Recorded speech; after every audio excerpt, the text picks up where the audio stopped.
bonus qui était très populaire en management 2.0, tu sais, ça l'atteint une certaine limite. C'est que le racisme, souvent, c'est contractuel. Ça va avec un contrat entre un fournisseur et un client. Quand on donne du temps aux gens de s'arrêter, ça donne vraiment des beaux résultats et des beaux sourires autour de la table. Là, en fait, c'est l'entraîneur qui donne un cadre à l'équipe. Ok, toi tu défends, toi tu attaques, toi tu joues au milieu. Quand ils attaquent, nous on défend, etc. Donc ils donnent le cadre en fait. Mais après, l'équipe est autonome sur le terrain. Le management 1.0, c'est vraiment le traditionnel. C'est le taylorisme. Aujourd'hui, donc on accueille Lisa Marie. Va parler d'un sujet qui est important pour moi là, justement que j'ai l'habitude d'utiliser au quotidien. Et je pense que toi aussi tu utilises au quotidien. Oui, tout à fait. Et sans que les équipes en fait connaissent ce sur quoi on est en train de travailler avec eux, donc le management 3.0. Et donc c'est vachement important comme style de management, en tout cas pour moi, pour toi aussi, je te connais.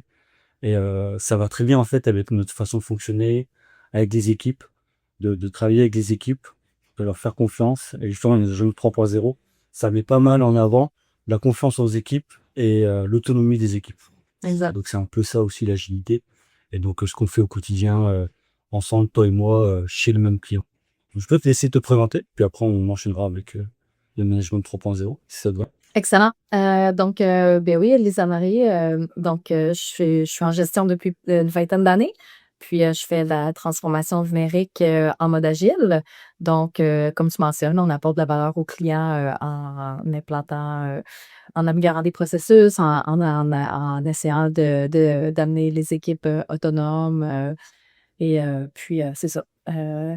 Puis, comme tu mentionnais tout à l'heure, le management 3.0, effectivement, tu mentionnes on en on on l'insuffle un peu dans nos équipes, mais c'est sans même qu'ils le sachent parce qu'en fait, c'est pas, oui, on va montrer des outils tout à l'heure, il y a la littérature, sur le sujet, mais c'est un mindset, c'est un état d'esprit, c'est une manière d'être.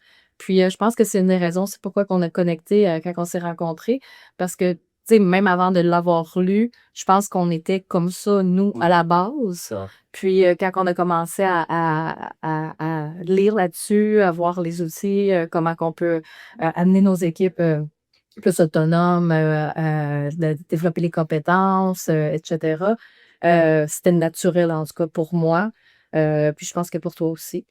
Puis c'est ça, en fait, le management 3.0, c'est un mindset. C'est pas quelque chose qui dit on va implanter ça. Tu sais. Moi, comment je le vois, c'est vraiment arriver avec l'agilité à un autre niveau. Tu sais, l'agilité, c'était en 2001, c'était très tu sais, le manifeste, voici comment qu'on va faire, les cycles, les scrums, les sprints, etc. Alors que le management 3.0, c'est vraiment pour nous aider une fois qu'on est rendu, qu'on a mis une structure en place, comment qu'on peut aller à un autre niveau. Souvent, ça va bloquer à des niveaux plus hauts. Donc, si on réussit à avoir un mindset euh, organisationnel, en ce sens, ben là, l'agilité, selon moi, peut propulser plus loin. Exact.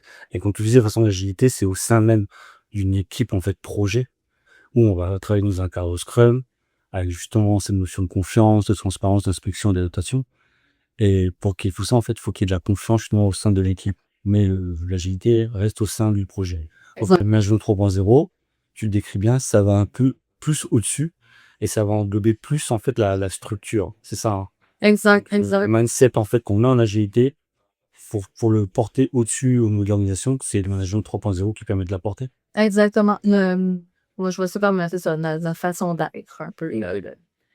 Puis c'est ça aussi, tu sais, il faut pas non plus comme, tu sais, il y a des outils et tout, il faut pas être mécanique, tu sais, faut que ça soit naturel, fluide, il faut que les gens se sentent faire partie du tout. Tu sais, en management 3.0, si on arrive vraiment dans un mindset où est-ce que c'est plus les individus, mais c'est les systèmes. C'est un système qui grandit. Le rapprochement avec l'agilité, c'est aussi, tu sais, on cherche pas un coupable ou un individu, c'est vraiment comment que le système peut être amélioré pour éviter telle erreur ou telle améliorer. Donc c'est ça. Ok. Mais justement, donc là, on parle de management 3.0, mais il y a le chiffre 3 dedans. Oui, C'est-à-dire qu'il y a eu un 1 et un 2. exactement. C'est si justement on doit expliquer c'est quoi le 1, c'est quoi le 2 et la différence avec le management 3.0. Comment toi tu l'expliquerais? Bien, effectivement, puis c'était intéressant parce que moi aussi, j'étais vraiment dans la perception qu'il y avait un, deux, trois, puis pour me préparer pour le podcast, j'ai même vu qu'il y a des gens qui ont mis des petits éléments de 1.5, 2.5. Ouais. Donc, mais tu sais, en gros, le management 1.0, c'est vraiment le traditionnel. C'est le taylorisme, c'est comment qu'on peut être performant, efficace, chronométré, faire une chaîne. À ce moment-là, les individus, tu sais, tu peux enlever le maillon de la chaîne, puis le remplacer, puis ça fonctionne à une vitesse désirée. Donc, c'est vraiment, on était dans la révolution industrielle, euh, 1950. Après ça, dans les débuts des années 80, là, on s'est rendu compte, ben, un peu avant, là, 60, 70, 80, l'individu, il est motivé, il y a des motivations. Donc là, dans les organisations, on a commencé à mettre un peu plus d'empathie, de s'intéresser aux gens qui font partie de l'organisation. Mais on commençait, c'était les balbutiements c'est ça, de la motivation. Après, là, c'est là qu'il y a le 1.5 qui est arrivé un peu. Puis le 2.0, c'est vraiment l'humain, l'individu, l'employé fait partie même de l'organisation. Donc, il y a les évaluations annuelles, l'évaluation de performance. On veut mesurer, on veut mettre des processus en place. Donc, les KPI, tu sais, on sait les planifications stratégiques, on inclut les employés, on fait des lacs à l'épaule, donc on veut l'opinion, mais toujours dans une perspective, pardon, de performance. OK. Donc, ça, c'est vraiment 2.0.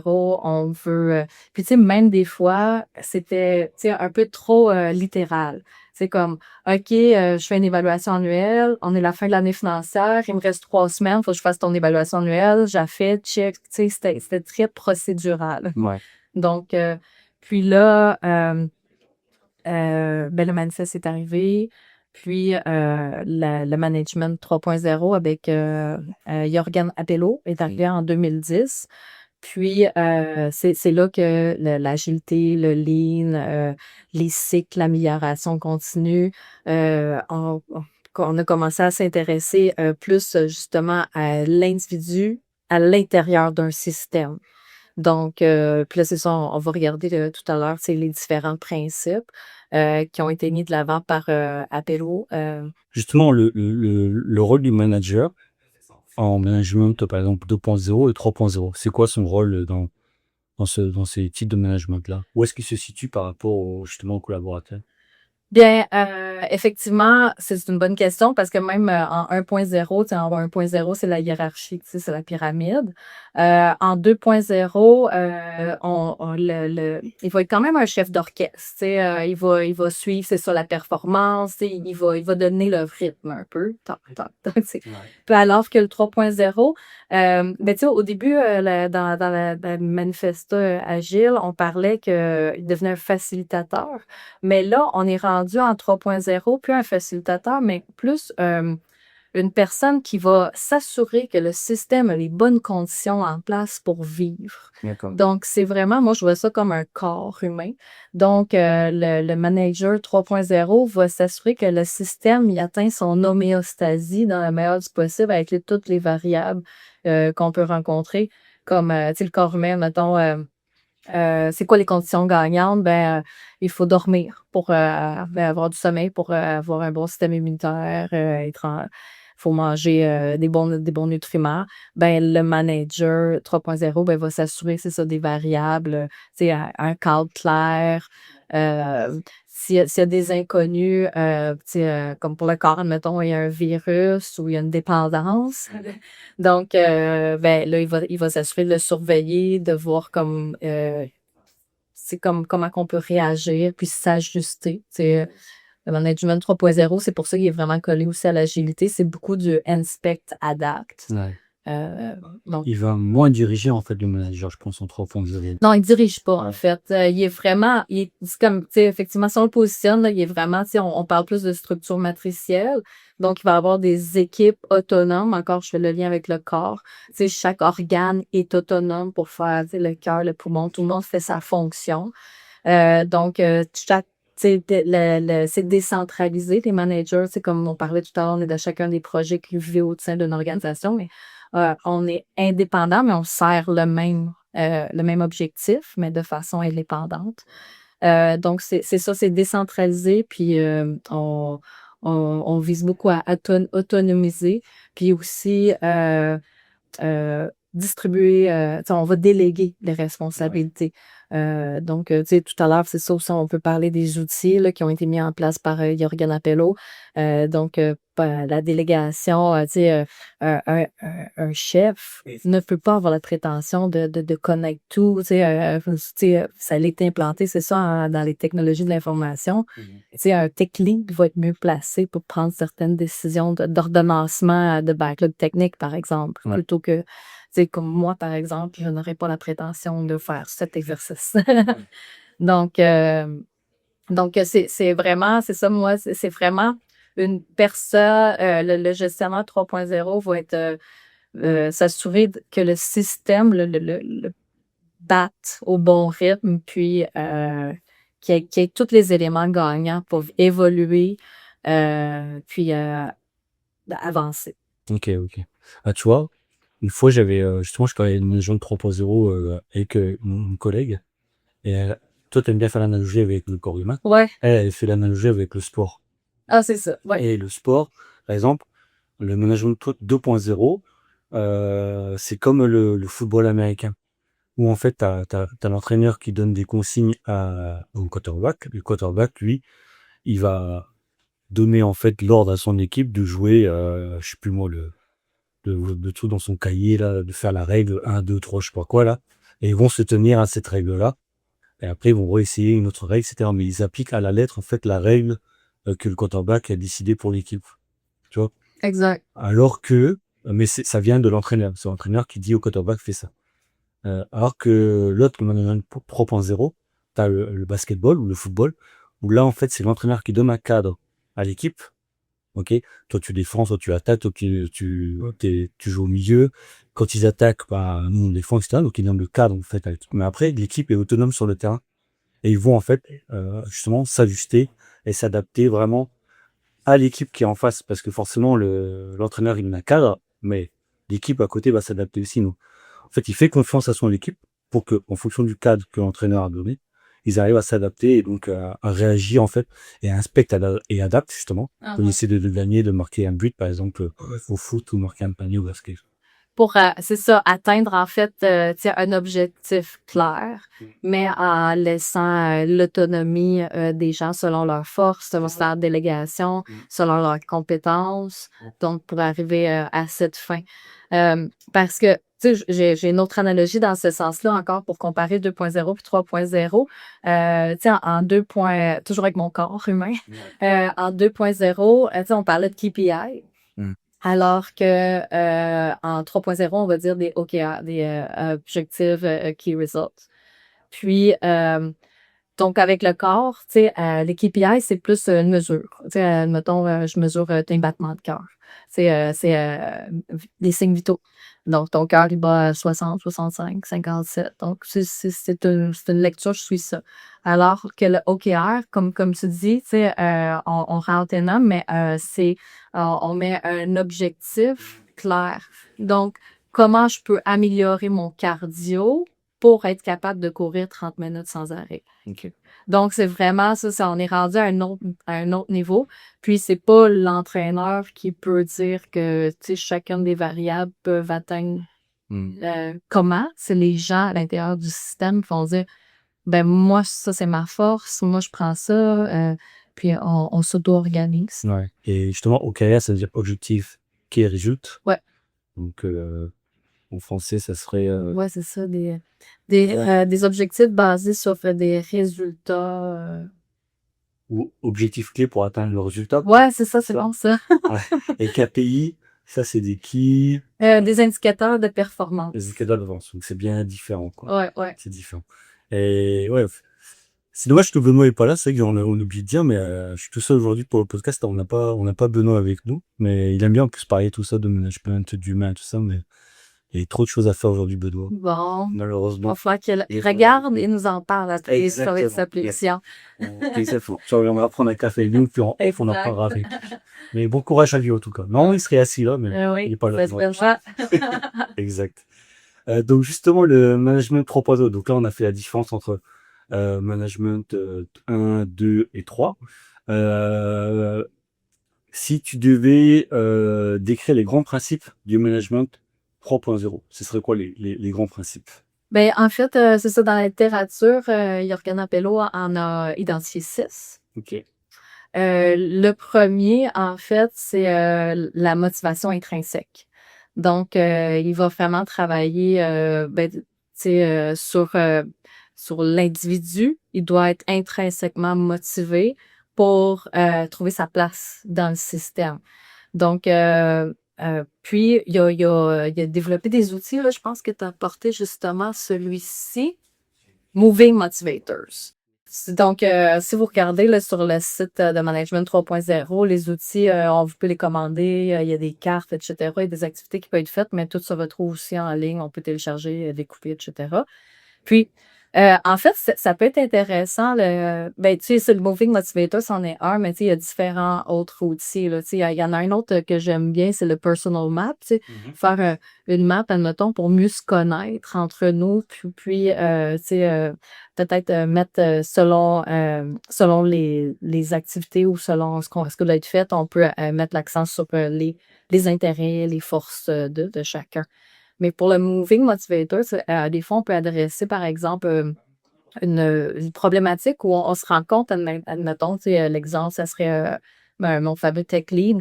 Il a l'air à manquer un peu de motivation ces temps-ci. Il est toujours en train de faire du support.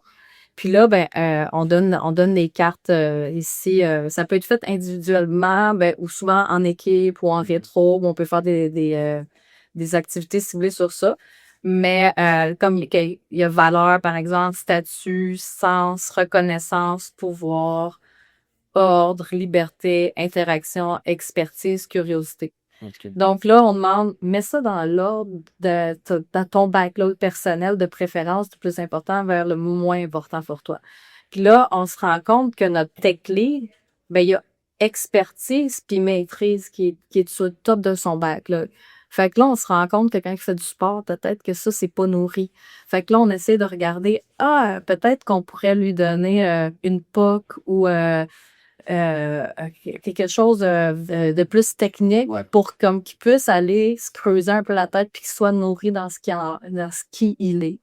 Donc, on peut distribuer le travail ou même injecter des choses dans les équipes pour garder le monde motivé puis alerte. Ouais, donc ça motive justement pour essayer de découvrir les motivations de chaque personne de ton équipe, quoi. Exact, le personnel. Parce que, puis après, ben, quand on se rend compte, tu sais, justement, on distribue le backlog ou quoi que ce soit, ben, des fois, ça se fait plus naturel. Puis, tu sais, plus que les gens se connaissent, ben, il peut même se regarder autour de la table et dire, c'est toi qui fais ça?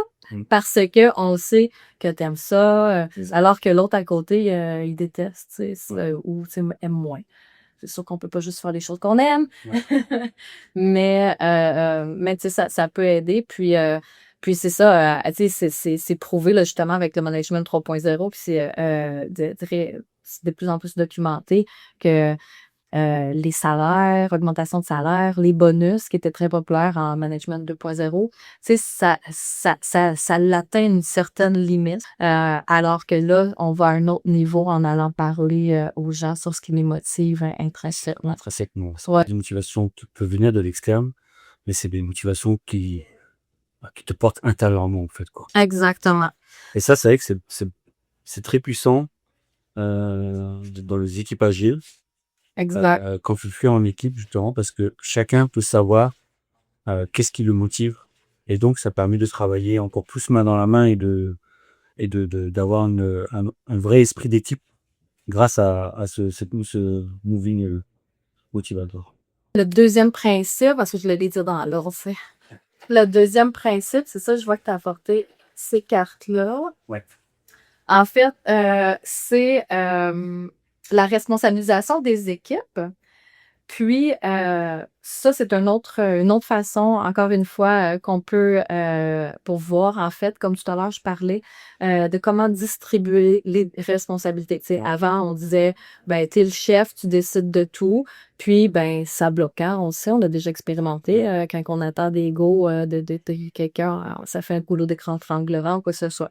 Donc, ça a différents bénéfices, donc augmentation de la vélocité, mais aussi de distribuer des certaines tâches vers les bonnes compétences ou les bonnes personnes. La délégation poker permet, encore une fois, d'adresser soit un problème d'une perception, sauf hey, c'est qui prend cette décision-là, puis là, ben, personne ne le prend ou c'est un peu pending, ou il y a quelqu'un qui pense que c'est lui qui le prend, puis il y en a d'autres qui sont comme un peu, ça crée de la frustration parce qu'il a peut-être pas pris la bonne décision. Ou des fois, il y a juste une nouvelle variable, puis là, on dit, ben, regarde, d'emblée, on va tout de suite décider c'est qui le fait, puis c'est quoi, ça serait quoi votre opinion? Euh, Encore une fois, on demande aux gens de sortir, tu sais, l'exemple que je pourrais donner, c'est qui ordonnance le bac, là?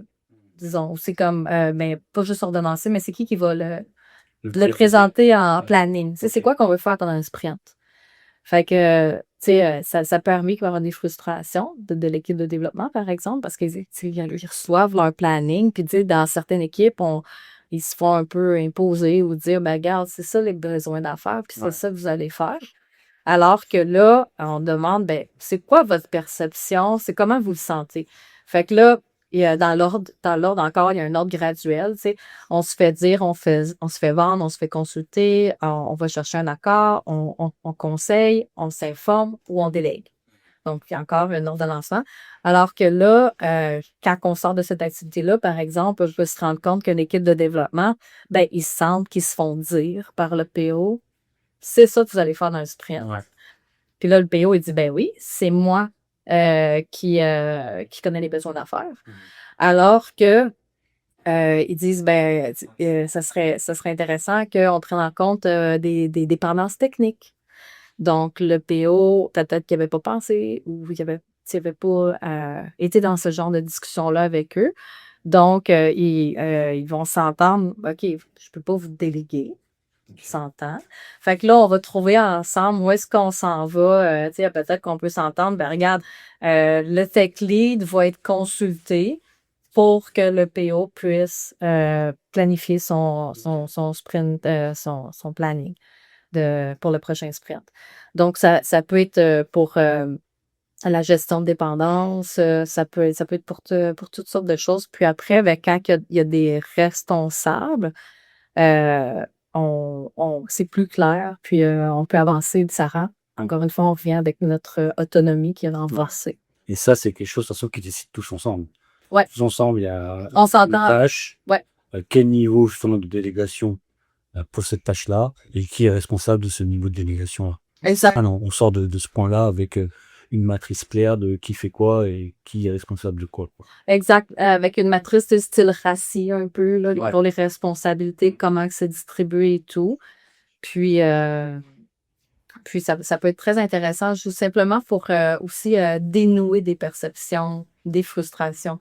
Des fois, on va arriver au même résultat qu'on avait avant, mais les gens vont juste en avoir parlé, ça va avoir fait du bien ou mis de la lumière sur des interprétations, des choses que peut-être qui n'étaient pas bien comprises de certains joueurs. Fait que ça. Et justement, c'est bien que tu parles du RACI, parce que la différence entre le RACI et ça, moi en tout cas, je le vois comme ça, tu me diras si tu vois comme ça aussi, c'est que le RACI, souvent, c'est contractuel. Ça va avec un contrat entre un fournisseur et un client. C'est vrai. Et donc, le RACI, souvent, c'est le fournisseur qui le propose au client, et le client est d'accord ou pas avec le RACI, en fonction de s'il est d'accord, il signe. Alors, ça se fait juste entre manager, on va dire, fournisseur. Ouais, c'est pas mal, c'est ça, c'est décidé, puis ça va être ça. Alors que ça, le délégation poker, ça se fait en équipe. Exact. Avec n'importe qui dans l'équipe, et ça reste en équipe. Il n'y a pas de notion de contrat avec fournisseur ou client. Ok, il y a peut-être un RACI entre fournisseur et client, mais après, à la fin du jour, c'est l'équipe qui travaille. Et eux, peut-être qu'ils ont besoin d'un RACI aussi entre eux. Justement, ils vont utiliser plutôt de délégation bloquée, où là, c'est une discussion entre eux, un accord, donc un consensus qu'ils font ensemble pour justement décider de qui fait quoi, qui est responsable de quoi. Et on le sait comme toi et moi, hein, c'est que quand tu as l'engagement de l'équipe, de toute l'équipe, c'est beaucoup plus fort Exact. que quelqu'un qui dit à l'équipe de faire quelque chose. Exact, puis d'avoir contribué puis participé, tu vas plus tu sais, le vivre, tu vas l'insuffler à l'intérieur de toi, tu l'as mis en place, puis mais ce qui est important effectivement, c'est une règle d'équipe, mais tu sais, c'est pas parce que c'est des cartes etc. que c'est le fun puis c'est pas sérieux, c'est tu sais, on le documente. S'il y a des nouvelles personnes qui arrivent dans les équipes, on lui présente, on explique les règles d'équipe. Mais comme tu as mentionné, ça n'a pas été fait par des hauts dirigeants c'est imposé, mais aussi, comme on est dans des systèmes en perpétuel changement, dans des équipes qui bougent, des systèmes, des technologies qui bougent, on leur sort dans 3 mois au besoin, on leur sort dans 6 mois au besoin pour réajuster le tir. Puis, c'est ça. Puis s'il y a des joueurs qui changent, ben peut-être que ça peut changer ou les dépendances ou n'importe quoi peut faire qu'on se rencontre en équipe. Hey, ça marche plus. Est-ce qu'on le regarde encore? Ça. Donc, c'est vraiment pour discuter parce que c'est ça, en fait, le troisième principe, c'est aligner les contraintes. OK. Donc, c'est pour ça que je dis que c'est important d'avoir Confluence, un wiki, une place où est-ce que tout est documenté pour avoir notre matrice de délégation poker en place. Donc, voici c'est quoi nos règles d'équipe.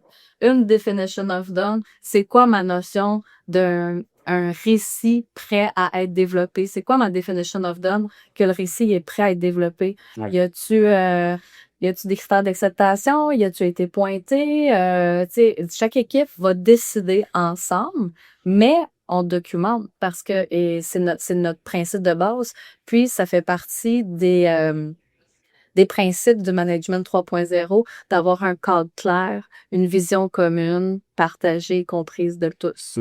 Donc, c'est pour ça que je voulais faire du pouce sur ça. Même c'est important de toute Puis, façon, faut pas juste faire et puis après oublier sans tracer quoi que ce soit. Faut le documenter quelque part pour que si jamais tu as un doute, tu puisses retrouver ensuite qu'est-ce qu'on avait dit ensemble précédemment, quoi. C'est exact. important. Puis, tu sais, souvent, on fait notre travail, mais tu sais, au quotidien, mais en management 3.0, c'est important. Tu sais, c'est important aussi en 2.0, mais tu sais, d'avoir un objectif clairement communiqué pour tous, pour que tout le monde, tout le système s'en aille du point A au point B. On a une migration à faire, on a des conversions de données à faire. Mais pour se rendre là, ben là, on peut mettre des OKR. Tu sais, je veux atteindre une vélocité X ou stabiliser ma vélocité ou donc tu sais pour les gens les individus dans le système ils savent où s'en aller, tu sais si leur vélocité a fait en dents de scie, Ouais. ben là ils se regardent puis tu sais c'est pas aller atteindre X, c'est atteindre la stabilité. Donc toutes les gens, l'équipe va travailler en ce sens, donc c'est clair. Donc, c'est vraiment le troisième principe pour le management 3.0. OK, ça marche. Développer les compétences, en fait, ben, tu sais, ça va vraiment avec mon amélioration continue. On fait de l'amélioration continue en agilité. Tu sais, on fait des itérations puis on veut les amener plus loin. Mais on va faire ça aussi avec les individus, mais souvent aussi pour voir c'est quoi qu'on a de besoin dans l'équipe. Ouais. Donc, les compétences personnelles, mais tu sais, aussi tu sais, rendre en fait l'équipe plus mature, aller plus loin. Donc, tu sais, tout à l'heure, on parlait de matrice. Tu sais, il y a un outil qui existe qui est justement la matrice des compétences. Donc, on va dire, dans mon projet, j'ai besoin de JavaScript, Node.js, tu sais, maîtrise des pipelines, etc. Puis là, on met les noms des gens. Puis on va dire, OK, faible, moyen, élevé. Puis là, après, ben, on a un portrait clair de tu sais, Jordan, Ouais. ben tout c'est le seul expert. Fait que qu'est-ce qu'on fait pour enlever de la pression sur lui puis diminuer le risque? Ouais. Donc là, on peut mettre en place, différentes choses comme soit de la formation, du peer programming avec Jordan ou qui fait des petites formations lui-même à certaines personnes. Donc, tu sais, on va essayer, tu sais, de rendre cette matrice de compétences un peu plus, tu sais, uniforme. Je vais pas dire uniforme, mais tu sais, un peu plus comme moins toutes mettre nos mêmes dés sur une même personne. Ouais, c'est ça. Il faut diffuser le maximum des connaissances, en fait, quoi. Exactement, exactement. Puis aussi, on va travailler sur un plan de développement pour tu sais, comme justement pour avoir atteint notre niveau. Puis il y a certaines personnes, certaines organisations vont même avoir un backlog pour développer les compétences. Ben, OK. Donc, ils vont l'ordonnancer, puis ils vont dire, OK, tu sais, pour le prochain 6 mois, il faut que tout le monde ait fait la formation X sur ça, parce que ça va nous positionner avec ce qui s'en vient. Donc, c'est vraiment toujours dans l'objectif. On est dans des systèmes qui évoluent, il faut que nos gens évoluent Ouais. constamment. Ouais. On peut pas juste dire, OK, j'ai fini mon livre, j'ai fini ma formation, je suis certifiée, j'avance. Ouais. Tu sais, ben, on sait, on est avec des développeurs, là. Oui. Tu sais, c'est tout le temps en apprentissage. Donc, chaque personne, chaque rôle doit toujours continuer à se former. Là, et puis ça va aussi avec leur motivation. Toi, peut-être qu'il y a peut-être des personnes qui veulent avoir plus de connaissances et donc, justement, qui sont motivées. Tu peux utiliser justement ce principe-là Exact. pour faire en sorte qu'ils apprennent. Et surtout, le plus important, comme tu dis, c'est qu'à partir du moment où tu as dessiné ta matrice, ça te permet déjà d'avoir des clairs dans ton équipe qui fait quoi. Et puis, ce qui est super important, c'est que si jamais cette personne-là qui est concentrée sur une compétence et qu'il n'y a que lui qui la connaît, si cette personne-là sort du projet parce qu'il a démissionné, parce qu'il a trouvé autre chose, etc., parce qu'il a le droit. Eh ben, Ou malade, oui, accident. si tu sais. pendant plusieurs mois, pendant Ouais. 3 semaines, voilà, ça va mettre en danger en fait l'équipe, quoi. Exact. Ça, c'est aussi le rôle de nous en tant que Scrum Master de faire en sorte que justement les compétences soient diffusées.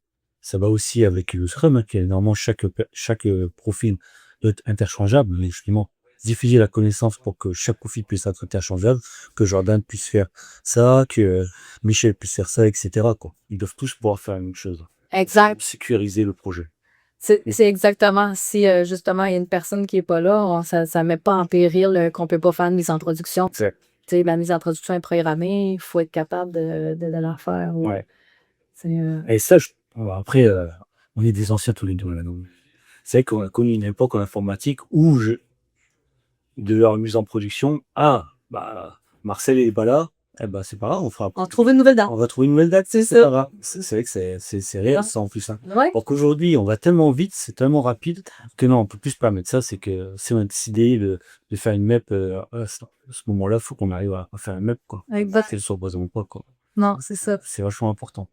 Donc, c'est exactement, développer les compétences de l'apprentissage continu. Puis, tu sais, j'encourage tout le monde à être curieux. Puis, tu sais, j'espère ce podcast-là, puis encourage justement à pousser, puis à toujours essayer de mieux comprendre. Puis, De pas rester sur ses acquis. Faut toujours, exactement, c'est bien dit. c'est bien dit. Ouais. Super. Ouais. C'est ça, il faut toujours se documenter, lire, se renseigner, écouter des podcasts, Exact. écouter des émissions, tout ça, c'est vachement important. Lire des livres. Moi, je me disais, c'était pas faute pour moi, tu sais, lire des livres audio, Ouais. mais j'ai commencé, puis j'aime vraiment ça. Parce que je peux aller prendre une marche, je peux faire du sport, tu sais, quand on devient occupé, là, ben, on peut lire un peu plus facilement tout le temps. Ça marche bien, ça, j'ai jamais essayé, puis c'est vrai que c'est peut-être pas. Sérieusement, ça m'a pris un petit délai à avancer. Au début, j'étais comme, non, moi, j'aime un livre, ça, j'aime lire, mais quand on a la piqûre, Ok. on a envie, moi, je trouve. Ça marche. T'as envie de marcher pour écouter ton livre. Exactement. C'est un 2 en 1. Ouais. Et donc là, on a parlé de 4 principes. Donc du coup, le 5e principe, ce serait quoi? Le 5e principe, c'est faire évoluer la structure. Ok. Donc, toujours toujours, on est toujours il y a rien qui est nouveau dans tout ce qu'on dit, là. C'est l'individu, il faut mettre le cadre clair, il faut développer les compétences, puis la structure au complet. Donc, justement, on met une communauté de pratique en place. Comment qu'on peut se doter d'outils uniformes. C'est vraiment, puis c'est ça que je disais aussi tout à l'heure, la management 3.0 va vraiment participer à ça, d'avoir un langage aussi un peu plus élevé pour des gens justement qui sont habitués d'être plus cartésiens ou avoir des livrables à remplir. Ben là, on peut essayer de faire évoluer un peu cette mentalité-là vers apporter de la valeur, comment qu'on peut démontrer ça, etc. Donc, c'est pour faire évoluer la structure. OK. Puis la structure, en fait, aussi, elle évolue malgré nous. Ouais. Donc, tu sais, avec l'intelligence artificielle, les changements technologiques et tout. Donc, il faut être un peu prendre cette opportunité-là pour nous permettre aussi de comment qu'on peut l'intégrer dans nos structures, nos façons de faire. OK, ça marche. Donc ça, c'est le 5e principe, donc faire grandir la structure. Exact. Et donc le dernier principe? C'est l'amélioration continue. OK. Donc, on est en agilité, donc il y a rien de nouveau dans ce principe. En fait, amélioration continue, ça peut être fait à différents niveaux. Puis, un qu'on connaît bien en agilité, c'est les rétrospectives. Les rétrospectives, ça peut nous permettre de faire une rétro sur notre dernier sprint, sur notre dernier trimestre, sur notre dernière année, mais aussi adresser des points en particulier, des irritants ou des choses à améliorer. Donc, on peut vraiment aussi prendre la rétro comme un cycle itératif. Tu sais, on va essayer quelque chose, on regarde après 2, 3 semaines, est-ce que ça a apporté des résultats? Est-ce que non? Oui. On a réessayé quelque chose? Oui. Comment qu'on peut amener plus loin encore? Donc, on va vraiment y aller comme ça avec l'amélioration continue. Mais on peut le faire aussi avec l'outil de management 3.0, ça s'appelle le feedback wrap. Le feedback wrap, comme faire du rap, mais aussi du enrobage wrap. Mais comment que je m'en souviens, le wrap R-A-T, donc dans le fond, tu peux le faire en individuel ou dans une équipe. Tu vas faire R pour parler de la réalité, ce qui a été observé. Donc, j'ai observé que tu interrompais sans particulièrement Jordan pendant le planning 3 fois. Ouais. Tu sais, après ça, comment qu'on peut adapter, améliorer la situation. Non, A pour analyser. Ah, pour analyser, OK. J'ai analysé que lorsque tu as interrompu, ça l'a amené du froid, ça l'a amené de la tension, etc. Donc, on va vraiment amener les gens OK, il y a un constat, on l'analyse, puis le P, qu'est-ce qu'on peut mettre en place pour aller à l'autre niveau. Puis souvent, on va demander à la personne ou à un groupe, c'est qu'est-ce qu'on peut mettre en place pour éviter la réalité, ce qu'on a analysé que la réalité a comme conséquence. Puis, c'est ça, on va demander une piste d'amélioration.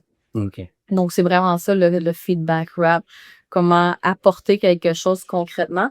Puis, même il y a des gens qui vont dire de faire des kudo cards. Les kudo cards, j'ai vu si t'en avais. Là. Ouais. Félicitations, excellent travail, un grand merci. Ça peut être fait aussi sous forme de feedback wrap. Tu sais, félicitations. J'ai observé que tu as épaulé Jean. Ça l'a rendu très plus performant. Il a livré plus rapidement que prévu.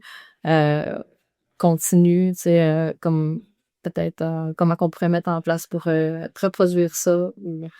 Donc, ça peut être vraiment mis à toutes sortes de sauces, le feedback wrap. OK. Et ça, tu fais le kudo justement, tu le fais en séance ou tu peux le faire Genre dans ton coin, tu écris la date, après tu ramènes la carte à la personne.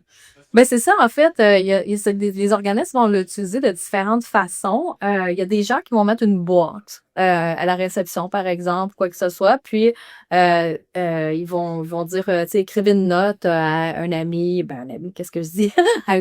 Des amis qui deviennent des collègues, parce que des collègues qui deviennent des amis, plutôt. Donc, on peut le faire de façon anonyme ou signer. Il y a des entreprises qui ont mis en place ce type de remerciement-là en ligne. Donc, ils ont construit leur propre façon d'envoyer des kudo cards à des collègues. Mais aussi, tu sais, comme une application comme Nitro qui permet de faire des rétros, va l'insérer en même des rétros. Donc, j'ai une colonne, qu'est-ce que j'ai fait de bien, qu'est-ce que j'aurais pu faire mieux, puis qu'est-ce que je veux reproduire. Puis, je fais une colonne kudo card.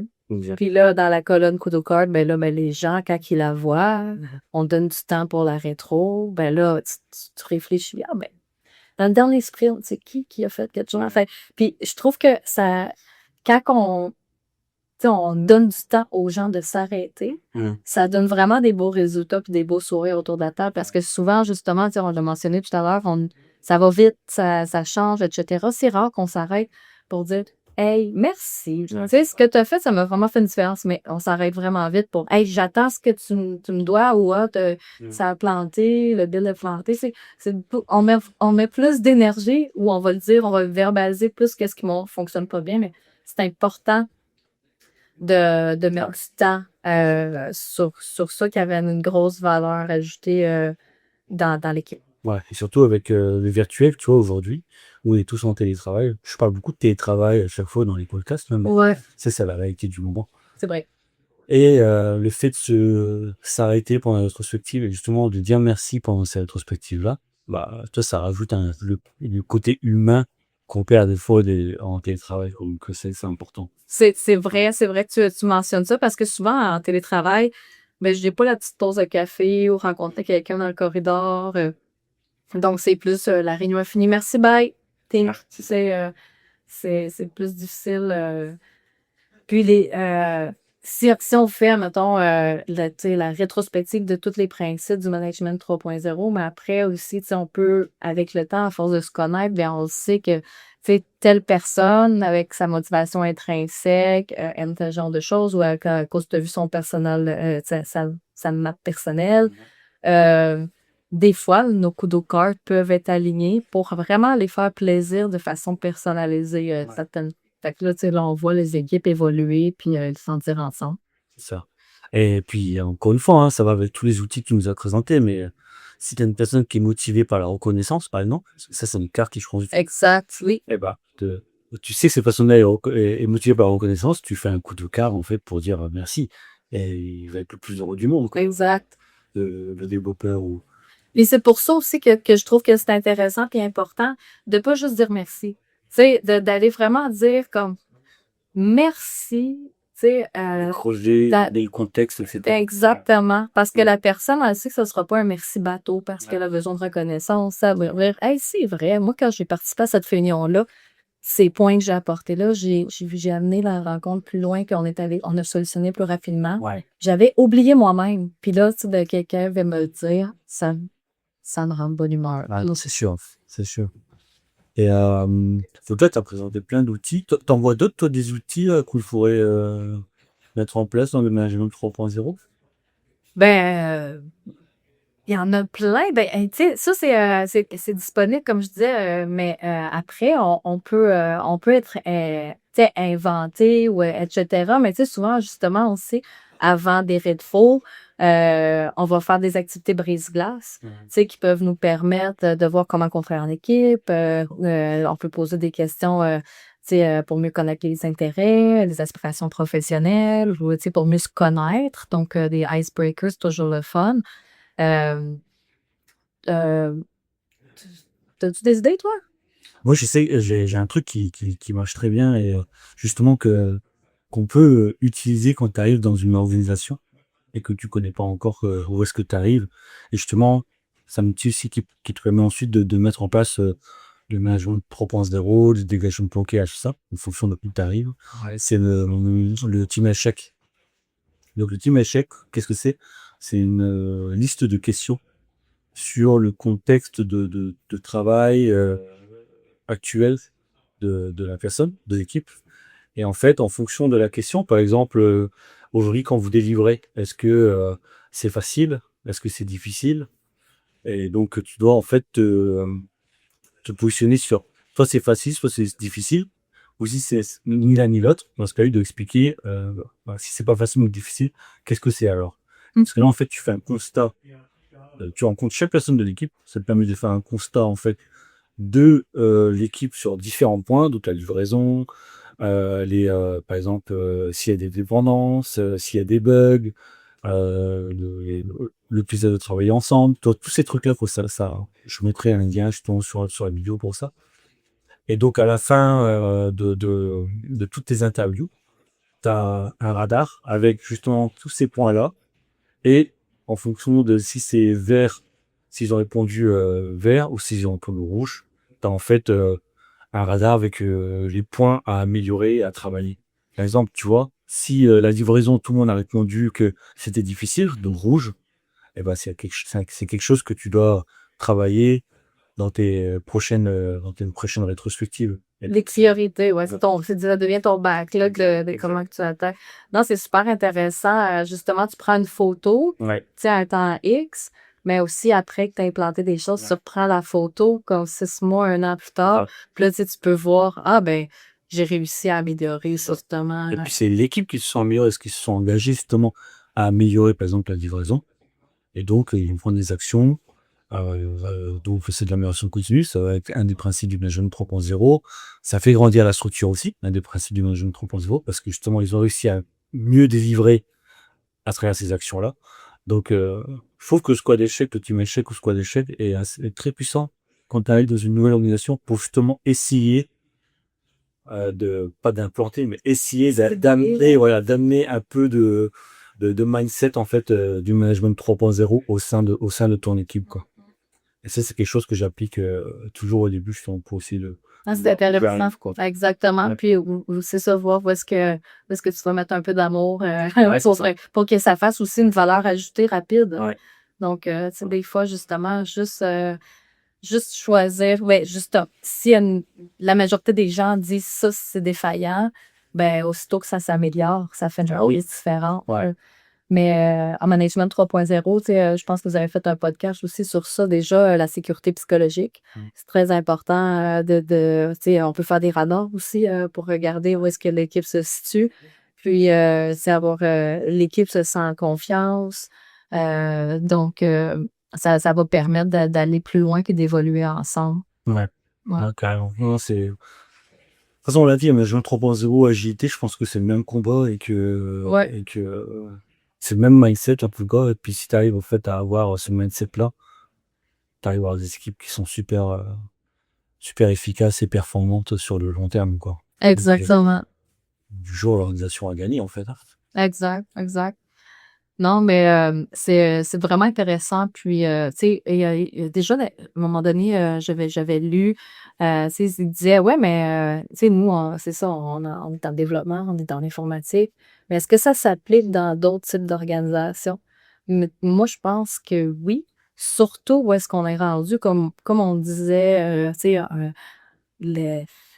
au début, en management 1.0, tu sais, c'était hiérarchie, c'était clair. C'était clair, en fait, on savait ce qu'on voulait. Tu sais, nous, ça change. Si tu essaies quelque chose, ça change. Il faut être capable de s'adapter continuellement. Avant, c'était beaucoup plus lent. Donc, on faisait des planifications sur 5 ans. Donc, on était vraiment, tu sais, il n'y avait pas tant de dépendance. Les gens, ils travaillaient beaucoup tu sais, en silo, puis il y avait eu ça avancé de A à Z, puis ça fonctionnait. Maintenant, ben, tu sais, j'en ai déjà parlé, mais tu sais, l'intelligence artificielle, mais les métiers sont en changement, les technologies sont en changement. Puis, tu sais, tout à l'heure, tu parlais de la, la, la rapidité de qu'est-ce qu'on livre est très rapide. Donc, on peut pas vraiment se permettre de de pas vouloir s'améliorer ou de vouloir aller plus loin. Ouais. Donc, On va se faire distancer, en fait, hein, sinon. Donc, forcément, si tu vas à ton propre rythme, au bout d'un moment, c'est trop vert, quoi. non, Tu exactement. te faire rattraper, et puis après, et pour attraper le retard que je pense qu'une organisation a laissé passer, c'est fini, quoi. Exact. C'est terminé. Mais c'est ça, je pense que ça peut vraiment s'appliquer à tout type d'organisation, honnêtement. Tu sais, tout le monde va bénéficier de rendre leur équipe plus autonome. Tout le monde va bénéficier de faire de l'amélioration continue, d'installer, de changer les façons de travailler. Ouais. Donc, Mais c'est clair. Yann, toi, si tu veux, on veut des exemples concrets dans les constructeurs de téléphones. ouais, T'as Nokia, t'as BlackBerry. ouais. En fait, ils sont restés, Ils ont pas suivi. ouais, ils sont restés dans leur truc. Nous, on fait des bons téléphones. C'est des téléphones comme ça qu'il faut qu'on fasse.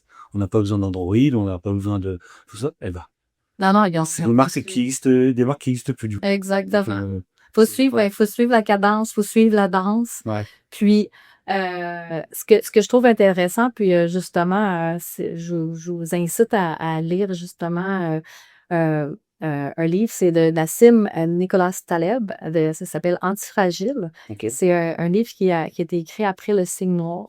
Puis, Antifragile, en fait, puis moi, je trouve que c'est exactement, c'est ça où est-ce qu'on est puis qu'on doit continuer à voir évoluer où est-ce qu'on s'en va. En gros, ce que ça dit, c'est que il faut plus vouloir essayer de revenir à trouver le statu quo ou, tu sais, c'est le chaos, il y a une vague, c'est difficile.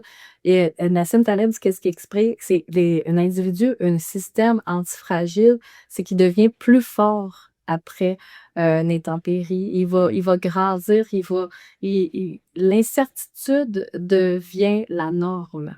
Donc, il faut arrêter de penser, c'est un stress, ça va passer, puis après, on va redevenir au statu quo. Tu sais, oui, la résilience, c'est important, mais la fragile, c'est à aller encore plus loin de dire, OK, comment que je peux me devenir plus fort? Comment que je peux être capable de ne pas perdre tous mes moyens parce que c'est stressant, je suis en perte de contrôle un peu, justement, parce que c'est ça, l'antifragile, c'est être capable d'être confortable dans la perte de contrôle.